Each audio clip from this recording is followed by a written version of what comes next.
कोरा कोरा कोरा 3 वेळा कोरा सातबारा, म्हणजे एकदाच करायचं होतं सातबारा कोरा, पण कोरा कोरा कोरा असं आश्वासन देवेंद्र फडणवीस यांनी महाराष्ट्रातल्या जनतेला विधानसभेच्या निवडणुकीच्या आधी दिलं.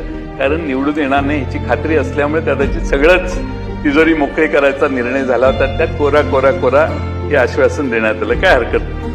अध्यक्ष महोदय, डॉक्टर मनमोहन सिंग या देशाचे पंतप्रधान होते. त्यांनी 71,000 कोटी रुपयाचं कर्ज माफ केलेलं. 71,000 कोटी रुपये.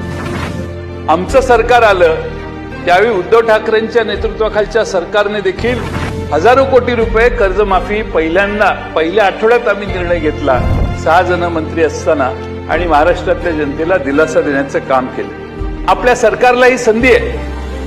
आपला सगळा दृष्टिकोन मतांच्यावर आणि निवडणुकांवर असेल तर तुम्ही साहजिकच हे काम करणार आहे. पण 29च्या आधी 6 महिने करा. ही महाराष्ट्राने आंदोलनं केली तरी तुमचा प्लॅन ठरलेला आहे. 2029च्या जुलै महिन्यात लोकसभेत काय होतं बघायचं आणि विधानसभेच्या आधी हा निर्णय करायचा. ही नेहमीची परंपरा आपण यावेळी पाळाल, याच्यात काही शंका नाही. पण आज शेतकऱ्याला गरज आहे, त्यावेळी कराच. पण आज शेतकऱ्याला गरज आहे, त्यावेळी तिजोरी मोकळी करण्यापेक्षा आज शेतकरी प्रचंड आत्महत्येचं प्रमाण वाढायला लागलेलं आहे. आणि आत्महत्येचं प्रमाण कमी करायचं असेल तर तातडीनं मदत ही जास्त मदतीची आहे.